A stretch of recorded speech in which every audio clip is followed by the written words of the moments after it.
ఈరోజు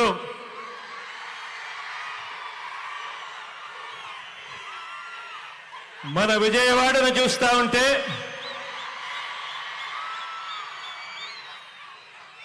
సామాజిక చైతన్యాల వాడగా ఈరోజు విజయవాడ కనిపిస్తా ఉంది.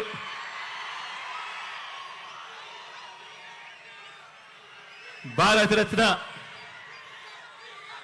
బాబాసాహెబ్ డాక్టర్ భీమ్రావ్ అంబేద్కర్ గారి మహావిగ్రహం, స్టాచ్యూ ఆఫ్ సోషల్ జస్టిస్ ఆవిష్కరణ సందర్భంగా ఇవాళ ఇక్కడికి వచ్చిన నా ప్రతి అక్కకు,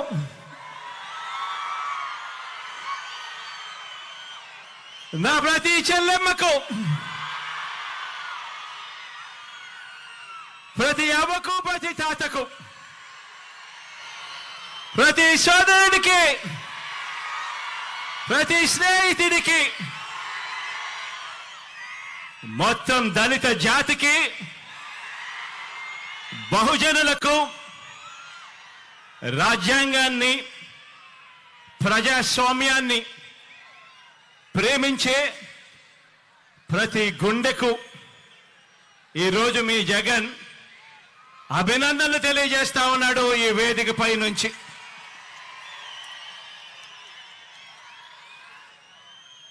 ఈ మహావిగ్రహం, ఇది స్టాచ్యూ ఆఫ్ సోషల్ జస్టిస్ అంటే సామాజిక న్యాయ మహాశిల్పం. ఎప్పుడైనా కూడా ఇటువంటి విగ్రహాన్ని చూసినప్పుడు మామూలుగా అమెరికాలో స్టాచ్యూ ఆఫ్ లిబర్టీ అనే అమెరికాలో మనకు కనిపిస్తూ ఉంటుంది. ఆ స్టాచ్యూ ఆఫ్ లిబర్టీ అంటే అమెరికా అని చెప్పి దాన్ని విన్నాం, దాని గురించి మనం మాట్లాడతాం. కానీ ఇక మీదటి నుంచి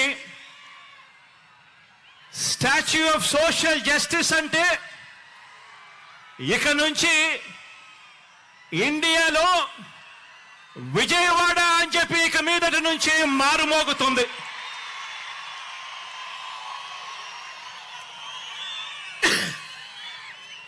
ఈ విగ్రహం మనందరి ప్రభుత్వం ఈ 56 నెలల్లో అడుగడుగునా కూడా అనుసరించిన సామాజిక న్యాయానికి నిలువెత్తు నిదర్శనం ఈ విగ్రహం ఇక్కడే విజయవాడలో ఎప్పుడు కనిపిస్తూ ఉంటుంది. ఆశ్చర్యం ఏమిటో తెలుసా?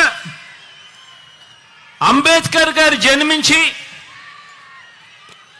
133 సంవత్సరాల తరువాత కూడా, అంబేద్కర్ గారు మరణించిన 68 సంవత్సరాల తరువాత కూడా ఈ విగ్రహాన్ని స్టాచ్యూ ఆఫ్ సోషల్ జస్టిస్ కింద, సామాజిక న్యాయ మహాశిల్పం కింద ఈ రోజుకి కూడా ఏర్పాటు చేసుకుంటా ఉన్నాం. ఆలోచన చేయమని అడుగుతా ఉన్నా. ఎందుకు చేస్తా ఉన్నాము? కారణం, ఈ విగ్రహం వేల సంవత్సరాల భారత సామాజిక చరిత్రను, వేల సంవత్సరాల భారత సామాజిక చరిత్రను, ఆర్థిక చరిత్రను, మహిళా చరిత్రను మార్చిన ఓ సంఘ సంస్కర్త, ఓ మరణం లేని మహనీయుడి విగ్రహం ఈ విజయవాడలో ఈరోజు ఆవిష్కారం అవుతా ఉంది. బాబాసాహెబ్ మన భావాల్లో ఎప్పుడూ కూడా బతికే ఉంటాడు. ఎప్పటికీ కూడా మన అడుగుల్లోనూ, మన బ్రతుకుల్లోనూ, మన భావాల్లోనూ ఆయన ఎప్పటికీ కూడా కనిపిస్తూనే ఉంటాడు. ఈ దేశంలో పెత్తందారితనం మీద, అంటరానితనం మీద, కుల అహంకార వ్యవస్థల దుర్మార్గుల మీద, ఆ దుర్మార్గాల మీద చెల్లెమ్మలపై వివక్ష మీద పోరాటాలకు నిరంతరం స్ఫూర్తి ఇస్తూనే ఉంటాడు ఆ మహామనిషి. విజయవాడలో, అది కూడా స్వాతంత్ర సమర చరిత్ర ఉన్న మన స్వరాజ్య మైదానంలో, అది కూడా 75వ రిపబ్లిక్ డేకు సరిగ్గా వారం రోజుల ముందర మనం ఆవిష్కరిస్తా ఉన్న ఈ అంబేద్కర్ గారి మహాసుగ్రహం, మహాశిల్పం. ఈ విగ్రహం కూడా నేను చెప్తా ఉన్నాను, ఈ విగ్రహం చూసినప్పుడల్లా కూడా ఈ విగ్రహం పేదల హక్కులకు, మహిళల హక్కులకు, మానవ హక్కులకు, ప్రాథమిక హక్కులకు, సమానత్వ ఉద్యమాలకు, రాజ్యాంగ హక్కులకు నిరంతరం కూడా ఈ విగ్రహం స్ఫూర్తి ఇస్తూనే ఉంటుంది అని చెప్పి కూడా ఈ సందర్భంగా తెలియజేస్తా ఉన్నా. ఈరోజు ఒకసారి గమనించినట్టయితే ఆయన అంటరానితనం మీద, ఆధిపత్య భావజాలం మీద ఓ తిరుగుబాటుగా ఆయనను ఎప్పుడు చూసినా కూడా, ఆయన విగ్రహాన్ని ఎప్పుడు జ్ఞాపకం చేసుకున్నా కూడా మనకు కనిపిస్తూనే ఉంటాడు. ఈరోజు ఆయన సమసమాజ భావాలకు నిలువెత్తు రూపంగా కూడా ఎప్పుడూ కూడా మనందరికీ కూడా ఆయన గురించి ఆలోచన చేసినప్పుడల్లా కూడా మనందరికీ కూడా కనిపిస్తూనే ఉంటాడు. ఆయన రాజ్యాంగ హక్కుల ద్వారా, రాజ్యాంగ న్యాయాల ద్వారా నిరంతరం కూడా మనల్ని కాపాడే ఒక మహాశక్తిగా ఆయన మనందరికీ కూడా స్ఫూర్తినిస్తూనే ఉంటాడు. తమ గొంతు విప్పులేని దళిత వర్గాలకు, అల్పసంఖ్యాకులకు, వాయిస్లెస్ పీపుల్కు, అంటే తమ గొంతు వినిపించలేని ఆ అట్టడుగు ఉన్న ఆ వర్గాలకు ప్రత్యేక నియోజకవర్గాలను ఏర్పాటు చేయాలని, వారికి రిజర్వేషన్లు కల్పించాలని చరిత్ర గరితిని మార్చిన పూనా పాక్ట్ జరగడానికి కారకులు ఆ అంబేద్కర్ గారు. ఈరోజు దళిత జాతి నిలబడింది అన్నా కూడా, అల్పసంఖ్యాకులు నిలబడగలుగుతా ఉన్నారు అని అన్నా కూడా, రిజర్వేషన్లను కల్పించి ఒక్క తాటిపై వాళ్ళ నిలబెట్టే కార్యక్రమం జరిగింది అని అంటే అది ఆ అంబేద్కర్ గారి స్ఫూర్తి అని చెప్పడానికి గర్వపడతా ఉన్నా. ఈరోజు ప్రతి వాడలో ఉన్న ఆయన విగ్రహం అణగారిన వర్గాలకు నిరంతరం కూడా ధైర్యాన్ని ఇస్తుంది, శక్తినిస్తుంది, అండనిస్తుంది, ఒక మహాశక్తిగా తోడుగా నిలబడుకుంటుంది. చదువుకునేందుకు వీలు లేదని తరతరాలుగా కూడా అణిచివేసిన వర్గాలలో తాను జన్మించి చదువుకునేందుకు మాకు మాత్రమే హక్కుంది అని చెప్పి అనుకునే వర్గాల కన్నా కూడా, వాళ్ళందరికన్నా కూడా ఇంకా గొప్పగా చదువుకున్న ఓ విద్యా విప్లవం అంబేద్కర్ గారు. ఆయన బడిలో చదువుకుంటా ఉన్న రోజుల్లో ఆయన దళితుడు కాబట్టి తన తరగతి గదిలో మంచినీరు తాగాలంటే ఆ గదిలో ఉన్న కుండలో నుంచి గ్లాస్ ముంచుకొని నీరు తాగడానికి వీల్లేదట. ఆ బడిలో ప్యూను దళిత విద్యార్థికి నీటిని ఆయన తెచ్చుకున్న గ్లాసులో నుంచి పైనుంచి పోసేవాడట. ఒకసారి అంబేద్కర్ గారు ఆయన చెప్పిన మాటలు ఒకసారి వింటే, బడికి ఏ రోజైనా కూడా ప్యూన్ రాకపోతే ఆ రోజు నాకు తాగడానికి మంచినీళ్లు కూడా లేనట్టే అని చెప్పి అనే మాటలు ఒక్కొక్కసారి బాధ కలిగిస్తాయి. ఒక్కొక్కసారి జరుగుతా ఉన్న ఆ నిజాలను చూసినప్పుడు ఇంకా మనము ఎక్కడ ఉన్నాము అని చెప్పి అనిపించే మాటలు ఇవి. అలాంటి అంటరానితనాన్ని తాను స్వయంగా అనుభవించి దాని మీద ఒక తిరుగుబాటును, ఓ విప్లవాన్ని, ఓ స్వాతంత్ర పోరాటాన్ని, వీటి అన్నిటినీ కూడా ఉమ్మడిగా చూస్తే, ఉమ్మడి చేస్తే ఆ పోరాటానికి రూపమే అంబేద్కర్ గారు.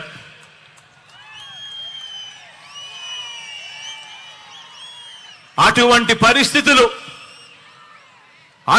పరిస్థితులు స్వతంత్రం వచ్చిన తర్వాత కూడా 77 సంవత్సరాల తర్వాత కూడా వేరు వేరు రూపాల్లో ఇవాళటికి ఉన్నాయి.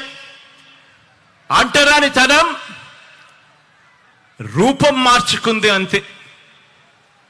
ఆలోచన చేయమని అడుగుతా ఉన్నా. అంటరానితనం అంటే కేవలం ఫలానా వ్యక్తుల్ని కేవలం భౌతికంగా ముట్టుకోకూడదు, దూరం పెట్టడం మాత్రమే అంటరానితనం కాదు. అంటరానితనం అంటే పేదలు ఏ బడిలో చదువుకుంటున్నారో ఆ గవర్నమెంట్ బడిని పాడు పెట్టడం కూడా రూపం మార్చుకున్న అంటరానితనమే అని చెప్పి నేను ఈ సందర్భంగా తెలియజేస్తా ఉన్నాను. డబ్బులున్న వారి పిల్లలకు ఒక మీడియం, పేద పిల్లలకు మరో మీడియం అని వివక్ష పాటించి పేద పిల్లలు తెలుగు మీడియంలోనే చదవాలని, వారు ఇంగ్లీష్ మీడియంలో చదవరాదని బరి తెగించి వాదించడం కూడా రూపం మార్చుకున్న అంటరానితనమే. ఈరోజు కూడా ఈ అహంకారులు, ఈ పెత్తందారులు తమ పత్రికలో రాశారు. ఈరోజు పొద్దున్నే కూడా పత్రిక చదివా. అంబేద్కర్ గారు తెలుగు మీడియం మాత్రమే ఉండాలని అన్నాడట. నిజంగా ఈ పెత్తందారుల పిల్లలు, ఈ పెత్తందారుల మనవళ్ళు మాత్రం ఇంగ్లీష్ మీడియంలోనే చదువుతారట. నిజంగా ఇలా మాటలు చూస్తే నిజంగా ఒక నిజం చెప్పకూడదు, అబద్ధాలు ఏ స్థాయిలో చెప్తా ఉన్నారు అని చెప్పి చూస్తే నిజంగా గుండెకు బాధ అనిపిస్తుంది. వాస్తవం ఏమిటి అని అంటే, నిజమేమిటో అంటే, అంబేద్కర్ గారు చదువుకున్నది ఇంగ్లీష్ మీడియంలో. ఆయన పిల్లవాడిగా 4వ తరగతి ఇంగ్లీష్ మీడియంలో 4వ తరగతి ఆయన పాస్ అయినప్పుడు ఆయన బంధుమిత్రులంతా కూడా పండగ చేసుకున్నారట.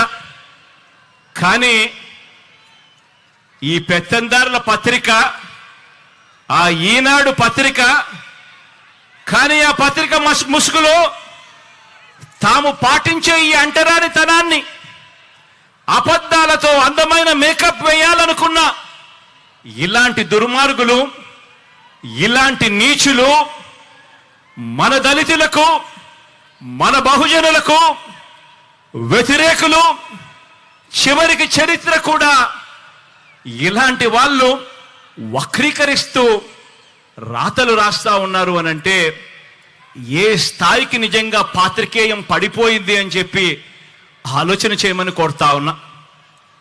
ఈరోజు పేద కులాల వారు ఎప్పటికీ కూడా తమ పొలాలలో పనివారుగానే ఉండిపోవాలట. పేద కులాల వారు ఎప్పటికీ కూడా తమ ఇళ్లలో పనివారుగానే ఉండిపోవాలట.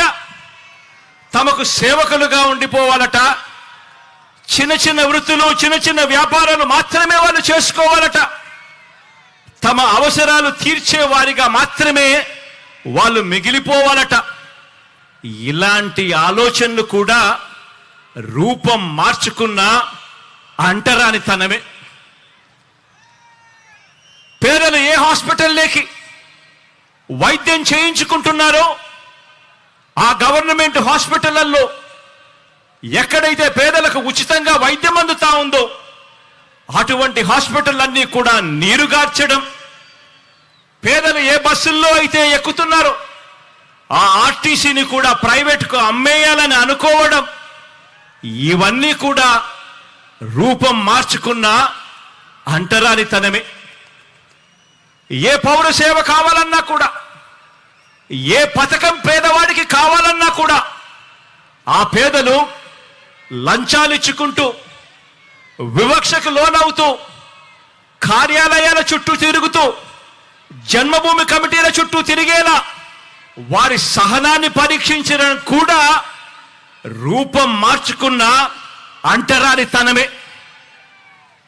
అవ్వ తాతలకు పెన్షన్ కావాలన్నా, రైతన్నలకు ఎరువులు కావాలన్నా పొద్దున్నే లేచి పొడువాటి లైన్లలో ఆ క్యూలల్లో నిలబడి చివరికి ఆ క్యూలలోనే మనుషులు చనిపోతున్నా కూడా పాలకుల గుండె కరక్కపోవడం కూడా ఇవన్నీ కూడా రూపం మార్చుకున్న అంటరానితనమే.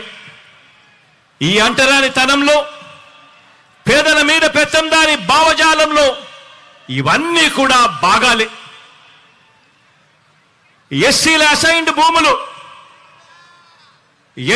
అసైన్డ్ భూముల్ని కూడా కాజేసి తాము గజాల లెక్కన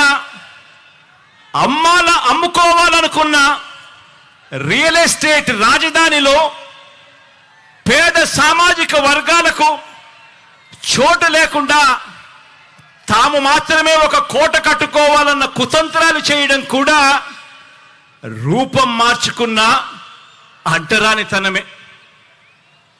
రూపం మార్చుకున్న ఈ అంటరానితనం అంటే పేదల ఇళ్ల నిర్మాణానికి భూములు ఇస్తే సామాజిక సమతౌల్యం దెబ్బతింటుంది అని చెప్పి ఏకంగా కోర్టులకు వెళ్ళి ఆ కోర్టుల్లో కేసులు వేసి సిగ్గు లేకుండా వాదించడం కూడా రూపం మార్చుకున్న అంటరానితనమే. రూపం మార్చుకున్న అంటరానితనం అంటే మన ఎస్సీలు, మన ఎస్టీలు, మన బీసీలు, మన మైనారిటీలు, మన నిరుపేద పిల్లలు చదువుకునే ఆ గవర్నమెంట్ బడులలో ఇంగ్లీష్ మీడియం చదువులు చెప్పడానికి వీల్లేదని కోర్టులకు వెళ్ళి సైతం పిటిషన్లు వేయడం కూడా రూపం మార్చుకున్న అంటరానితనమే.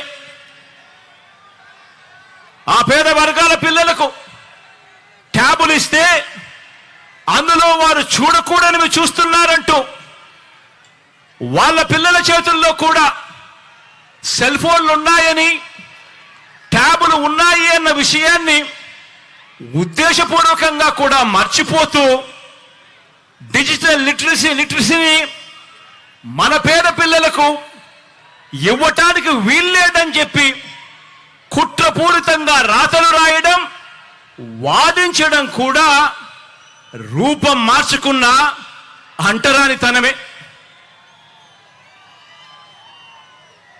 స్వాతంత్రం వచ్చి 77 సంవత్సరాలు గడుస్తా ఉన్నా కూడా ఇప్పటికీ కూడా అలాగే మిగిలిపోయి ఉన్న ఈ రూపం మార్చుకున్న ఈ అంటరానితనం మీద ఈ 56 నెలలుగా మనం చేస్తా ఉన్న ఒక సామాజిక, ఆర్థిక, రాజకీయ యుద్ధానికి నిలువెత్తు నిదర్శనంగా ఈ అంబేద్కర్ గారి విగ్రహం ఎప్పటికీ కూడా కనిపిస్తానే ఉంటుంది. ఈ విగ్రహం దేశంలోనే కాదు ప్రపంచంలోనే అతిపెద్ద అంబేద్కర్ గారి విగ్రహం అని కూడా చెప్పడానికి గర్వపడతా ఉన్నా. దేశంలోనే కాదు ప్రపంచంలోనే అతిపెద్ద అంబేద్కర్ గారి విగ్రహం అని చెప్పడానికి గర్వపడతా ఉన్నా. ఇది 81 అడుగుల వేదిక మీద ఏర్పాటు చేసి 125 అడుగుల మహావిగ్రహం అంటే 206 అడుగుల ఎత్తైన ఈ విగ్రహం దేశంతో కాదు మనం పోటీ పడేది, ప్రపంచంతోనే పోటీ పడతా ఉన్నామని చెప్పి కూడా ఈ సందర్భంగా తెలియజేస్తా ఉన్నా.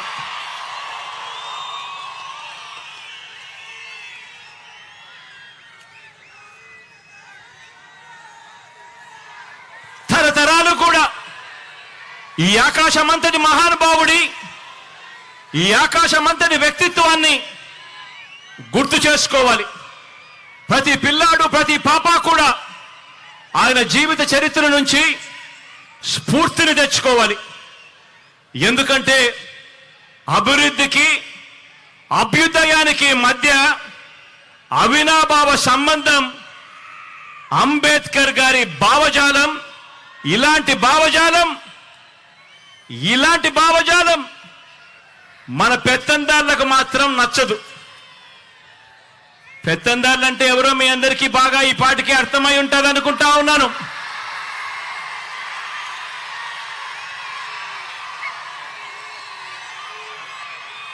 ఇలాంటి అంబేద్కర్ గారి భావజాలం ఈ పెత్తందారులకు మాత్రం అస్సలు నచ్చదు.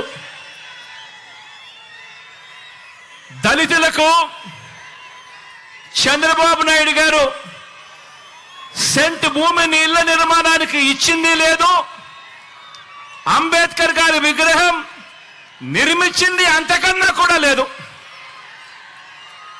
ఎందుకంటే చంద్రబాబు గారి రక్తంలోనే ఎస్సీ, ఎస్టీ, బీసీ మైనారిటీల మీద ఏ కోశానా కూడా ఏనాడు కూడా ఈ మనిషికి ప్రేమే లేదు. ఎస్సీలో పుట్టాలని ఎవరైనా అనుకుంటారా అని ఒక ముఖ్యమంత్రి స్థానంలో ఉన్న వ్యక్తి నోరు పారేసుకుంటే గ్రామాలలో ఆ ఎస్సీలు ఎలా బ్రతకగలుగుతారు అని చెప్పి కనీసం ఆలోచన కూడా చేయకుండా నోట్లో నుంచి అంత చులకనగా మాట్లాడే స్వభావం.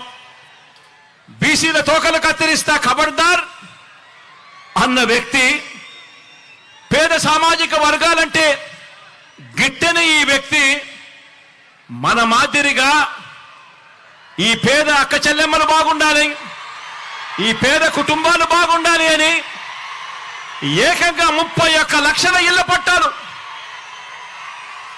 రాష్ట్రంలో ఎప్పుడు జరగని విధంగా, దేశంలో కూడా ఎప్పుడు చూడని విధంగా ఏకంగా 31 లక్షల ఇళ్ల పట్టాలు, అందులో 22 లక్షల ఇళ్ల నిర్మాణం చేయాలని ఆ పెద్ద మనిషికి ఎందుకు అనిపిస్తుంది? పెత్తందారి పార్టీలకు, ఈ పెత్తందారి నాయకులకు చదువుకునే మన పేద పిల్లలకు ఒక అమ్మఒడి ఇవ్వాలని, ఓ విద్యా దీవెన ఇవ్వాలని, ఓ వసతి దీవెన ఇవ్వాలని, ఓ గోరు ముద్ద ఇవ్వాలని, ఓ విద్యా కానుక ఇవ్వాలని, ఓ ట్యాబులు ఇవ్వాలని, ఓ ఇంగ్లీష్ మీడియంలో చదువులు చెప్పించాలని, బైలింగ్వల్ టెక్స్ట్ బుక్స్ ఇవ్వాలని, మన గవర్నమెంట్ బడులలో మన క్లాస్ రూమ్లలో డిజిటైజేషన్ జరగాలి అని, ఐఎఫ్పీలను ఏర్పాటు చేయాలని, నాడు నేడుతో మన చదువులు మన బడులు రూపురేఖలు మార్చాలి అని ఇటువంటి పెత్తందారి నాయకులకు కానీ, ఇటువంటి పెత్తందారి పార్టీలకు కానీ ఎందుకు అనిపిస్తుంది అని ఒక్కసారి ఆలోచన చేయమని అడుగుతా ఉన్నా. పెత్తందారి పార్టీలకు, పెత్తందారి నాయకులకు మన అక్క చెల్లెమ్మలకు ఒక దిశ తేవాలని, మన అక్క చెల్లెమ్మలకు ఒక అమ్మఒడి ఇవ్వాలని, మన అక్క చెల్లెమ్మలకు ఒక ఆసరా ఇవ్వాలని, మన అక్క చెల్లెమ్మలకు ఒక 0 వడ్డీ తేవాలని, ఒక 0 వడ్డీ ఇవ్వాలని, ఒక చేయూత ఇవ్వాలని, అక్క చెల్లెమ్మల పేరిట 31 లక్షల ఇళ్ల పట్టాలు ఇవ్వాలని, అందులో 22 లక్షల ఇళ్ల నిర్మాణం పూర్తి చేసి కట్టించి ఇచ్చి ఆ అక్క చెల్లెమ్మల ముఖాలలో చిరునవ్వులు చూడాలని ఆ పెత్తందారి పార్టీలకు, ఆ పెత్తందారి నాయకులకు ఎందుకు అనిపిస్తుంది అని ఒక్కసారి ఆలోచన చేయమని అడుగుతా ఉన్నా. పెత్తందారి పార్టీలకు, ఆ పెత్తందారి నాయకులకు మన రైతన్నలకు పగటిపూట 9 గంటల పాటు ఉచిత విద్యుత్ ఇవ్వాలని, ఒక రైతు భరోసాతో రైతన్నను ఆదుకోవాలని, వారిని చేయి పట్టుకొని నడిపించే ఒక ఆర్బీకే వ్యవస్థను వాళ్ళ ముందరే పెట్టాలి అని చెప్పి ఎందుకు అనిపిస్తుంది అని చెప్పి ఒక్కసారి ఆలోచన చేయమని కోరుతా ఉన్నా. పెత్తందారి పార్టీలకు, పెత్తందారి నాయకులకు, పేదలకు వైద్యం ఆరోగ్యం పట్ల వారికి ఒక మెరుగైన ఆరోగ్యశ్రీ పథకం రావాలని, ఇవ్వాలని, ఓ ఆరోగ్య ఆసరాతో ఆదుకోవాలని, ఓ 104 ఒక 108 ఫోన్ కొడితే చాలు కుయ్ కుయ్ కుయ్ అంటూ ఆ పేదవాడి ముంగిటికి వచ్చి ఆ పేదవాడికి అండగా నిలబడే పరిస్థితి రావాలని, గ్రామ స్థాయిలోనే ఓ విలేజ్ క్లినిక్ రావాలని, ఓ ఫ్యామిలీ డాక్టర్ కాన్సెప్ట్ తీసుకొని రావాలి అని, హాస్పిటల్లన్నీ కూడా రూపురేఖలు మారాలని, ఆ హాస్పిటల్లో పేదవాడు వైద్యం కోసం వెళితే ఏకంగా 53,000 మంది డాక్టర్లను, నర్సులను హాస్పిటల్లో రిక్రూట్ చెయ్యాలి అని ఎందుకు అనిపిస్తుంది అని చెప్పి ఆలోచన చేయమని కోరుతా ఉన్నా. ఆ పెత్తందారి పార్టీలకు, ఆ పెత్తందారి నాయకులకు గ్రామ స్థాయిలోనే ఒక లంచాలు లేని వ్యవస్థను తేవాలని, గ్రామ స్థాయిలోనే ఓ వివక్ష లేని వ్యవస్థను తీసుకొని రావాలని, గ్రామ స్థాయిలోనే ఓ వాలంటీర్ వ్యవస్థ తీసుకొని రావాలని, గ్రామ స్థాయిలోనే ఓ సచివాలయాలు, వార్డు సచివాలయాలు, గ్రామ సచివాలయాలు తేవాలని, ఓ వివక్ష లేని, ఓ లంచాలు లేని వ్యవస్థ ప్రతి పేదవాడికి కూడా అందుబాటులోకి ఉండాలి, తేవాలి అని ఆ పెత్తందారి నాయకులకు, ఆ పెత్తందారి పార్టీలకు ఎందుకు అనిపిస్తుంది అని చెప్పి ఆలోచన చేయమని కోరుతా ఉన్నా మీ అందరికీ కూడా. ఈ పెత్తందారి పార్టీలకు, ఈ పెత్తందారి నాయకులకు నామినేటెడ్ పోస్టుల్లోనూ, నామినేషన్ మీద ఇచ్చే కాంట్రాక్టుల్లోనూ 50% నా ఎస్సీ, నా ఎస్టీ, నా బీసీ, నా మైనారిటీ అంటూ వాళ్లకు 50% పదవులు వాళ్ళకే ఇవ్వాలని, ఇచ్చేట్టుగా ఏకంగా చట్టం తీసుకొని రావాలి అని వాళ్ళకు ఎందుకు అనిపిస్తుంది అని ఆలోచన చేయమని అడుగుతా ఉన్నా. మంత్రి మండలిలో, మీ బిడ్డ మంత్రి మండలిలో ఏకంగా 4 డిప్యూటీ సీఎం పదవులు నా నా నా అంటూ నా ఎస్సీలకు, నా ఎస్టీలకు, నా బీసీలకు, నా మైనారిటీలకు మనమిస్తే మంత్రి మండలిలో ఏకంగా 68% మంత్రి పదవులు నా నా నా అంటూ నా ఎస్సీలకు, నా ఎస్టీలకు, నా బీసీలకు, నా మైనారిటీలకు మనమిస్తే సామాజిక పరంగా, రాజకీయ పదవుల్లో దేశ చరిత్రలో ఎప్పుడు చూడని విధంగా ఈ 56 నెలల్లో అడుగులు పడ్డాయి. ఏకకాలంలో శాసనసభ స్పీకర్గా ఒక బీసీ, ఏకకాలంలో శాసనసభ మండలి చైర్మన్గా ఒక ఎస్సీ, శాసనసభ శాసన మండలి డిప్యూటీ చైర్పర్సన్ గా ఒక మైనారిటీ అక్కకు పెద్దపీట వేసిన ఏకైక ప్రభుత్వం మీ బిడ్డ ప్రభుత్వం అని కూడా చెప్పడానికి గర్వపడతా ఉన్నా. మనందరి ప్రభుత్వం వచ్చాక రాజ్యసభకు 8 మందిని పంపిస్తే అందులో 4 నా వాళ్ళు అనుకుంటా ఉన్నా, నా ఎస్సీ, ఎస్టీ, బీసీ, మైనారిటీ వర్గాల వారు అని చెప్పడానికి గర్వపడతా ఉన్నా. మన పార్టీ మండలిలో 43 మంది సభ్యులు మన పార్టీలో ఉంటే అందులో 43 మందిలో 29 మంది నా నా నా నేను పిలుచుకుంటా ఉన్నా. నా ఎస్సీ, నా ఎస్టీ, నా బీసీ, నా మైనారిటీ, నా అన్నదమ్ములే, నా అక్క చెల్లెమ్ములేని గర్వంగా కూడా తెలియజేస్తా ఉన్నా. రాష్ట్రంలో 13 జడ్పీ చైర్మన్ పదవులుంటే, రాష్ట్రంలో 13 జడ్పీ చైర్మన్ పదవులుంటే అందులో 9 నా నా నా నా నేను పిలుచుకుంటా ఉన్నా. నా ఎస్సీ, నా ఎస్టీ, నా బీసీ, నా మైనారిటీ, నా అన్నదమ్ములే, నా అక్క చెల్లెమ్ములే అని చెప్పడానికి గర్వపడతా ఉన్నా. రాష్ట్రంలో 17 మున్సిపల్ కార్పొరేషన్ మేయర్లు ఉంటే, 17 మున్సిపల్ కార్పొరేషన్ మేయర్లు ఉంటే అందులో 12 నా నా నా నా అని నేను పిలుచుకుంటా ఉన్నా. నా ఎస్సీలు, నా ఎస్టీలు, నా బీసీలు, నా మైనారిటీలు, నా అన్నదమ్ములు, నా అక్క చెల్లెమ్మలు మేయర్ పదవుల్లో వాళ్ళే కనిపిస్తా ఉన్నారు అనంటే 87 మున్సిపాలిటీలు ఉన్నాయి రాష్ట్రంలో. అందులో 84 మీ బిడ్డ, మీ అందరి ఆశీస్సులు దేవుడు దయతో గెలిచాడు. ఆ 84 నీ బిడ్డ గెలుచుకుంటే అందులో నా నా నా నా పిలుచుకుంటూ ఏకంగా ఆ 84లో 58 నా ఎస్సీ, నా ఎస్టీ, నా బీసీ, నా మైనారిటీ మున్సిపల్ చైర్మన్ల పదవుల్లో నా అన్నదమ్ములు, నా అక్క చెల్లెమ్మలు ఇవాళ కనిపిస్తా ఉన్నారు.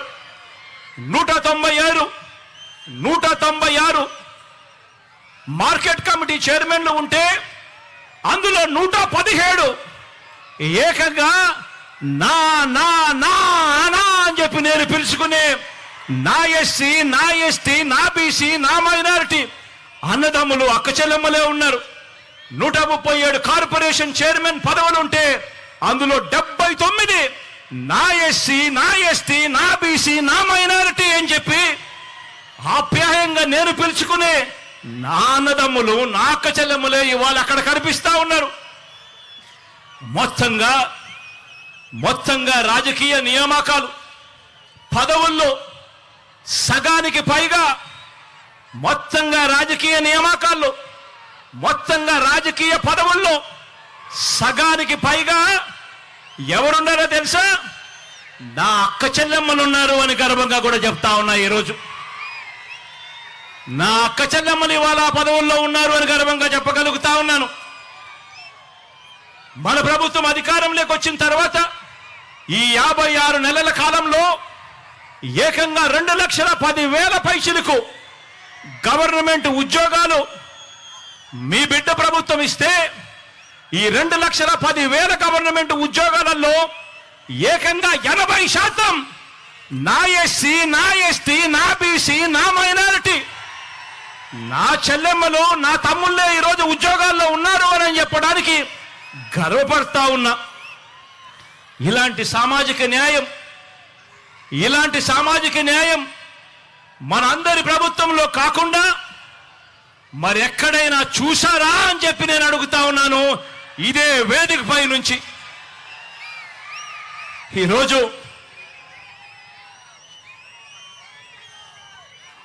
ఈ పెత్తందారి పార్టీలకు, ఈ పెత్తందారి నాయకులకు నా ఎస్సీలు, నా ఎస్టీలు, నా బీసీలు, నా మైనారిటీలు వారి కోసం నవరత్నాల పాలన అందించాలని కడుపులో ఉన్న బిడ్డ దగ్గర నుంచి పండు ముసలి అవ్వ తాత వరకు అందరి పట్ల ప్రేమ మమకారం చూపాలని వీళ్ళకి ఏ రోజైనా అనిపించిందా అని చెప్పి నేను అడుగుతా ఉన్నా.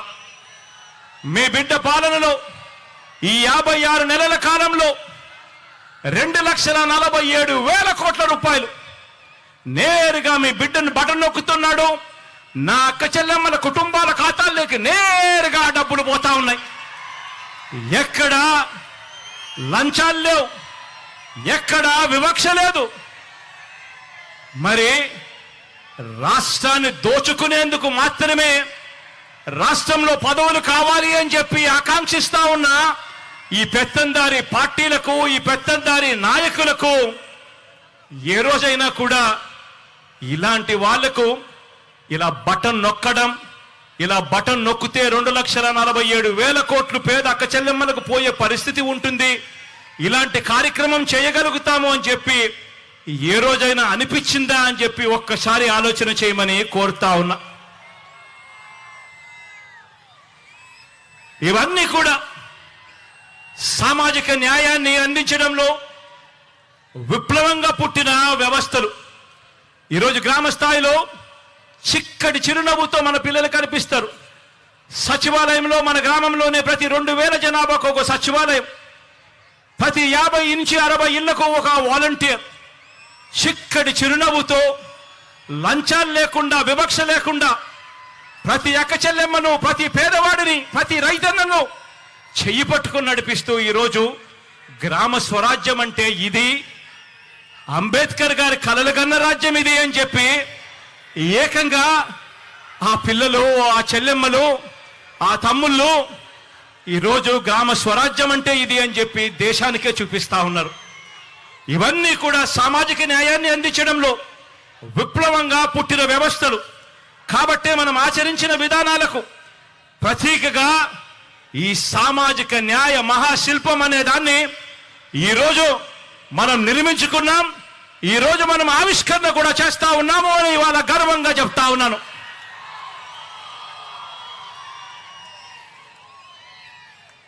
ఈరోజు మనందరి ప్రభుత్వం, మీ బిడ్డ ప్రభుత్వం, మీ కష్టం తెలిసిన మీ అన్న ప్రభుత్వం ఇంటింటా కూడా ప్రతి గ్రామం నుంచి కుప్పం నుంచి ఇచ్చాపురం వరకు ఏ గ్రామాన్నైనా కూడా తీసుకోండి, ప్రతి గ్రామంలో కూడా మార్పులు కనిపిస్తాయి. ప్రతి గ్రామంలో కూడా ఇంటింటా కూడా ఒక చదువుల విప్లవం కనిపిస్తుంది. ప్రతి గ్రామంలో కూడా ఇంటింటా కూడా ఒక మహిళా సాధికారత విప్లవం కనిపిస్తుంది. ప్రతి గ్రామంలో పరిపాలన సంస్కరణలు కనిపిస్తాయి. ప్రతి గ్రామంలోనూ ఒక వ్యవసాయ విప్లవం కనిపిస్తుంది. ప్రతి గ్రామంలోనూ కూడా పారిశ్రామిక మౌలిక సదుపాయాల విప్లవం కల్పించేట్టుగా దిశగా ఆ జిల్లాలో ఎప్పుడు చూడని విధంగా ఈరోజు అభివృద్ధి కనిపిస్తా ఉంది. వైద్య ఆరోగ్య రంగంలో ఎప్పుడూ కూడా ఊహించని విధంగా గ్రామ స్థాయిలోనే మార్పు చెందిన మరో విప్లవం మన పిల్లలకు అక్కడే కనిపిస్తా ఉంది. కడతా ఉన్న డిజిటల్ లైబ్రరీలు కనిపిస్తా ఉన్నాయి. ప్రతి అంశంలోనూ కూడా పేదల అభివృద్ధికి, పేదల అభ్యున్నతికి తీసుకుంటా ఉన్న ప్రతి ఒక్క నిర్ణయానికి కూడా దేవుడు దయ, ప్రజలందరి చల్లని దీవెనలు కలకాలం ఉండాలని చెప్పి ఆ మహానుభావుడి విగ్రహాన్ని ఆవిష్కరించే కార్యక్రమంలోకి ఇక్కడ నుంచి అందరం కూడా బయలుదేరి ఎక్కడికి పోదాము అని చెప్పి కూడా ఈ సందర్భంగా తెలియజేస్తా ఉన్నాను.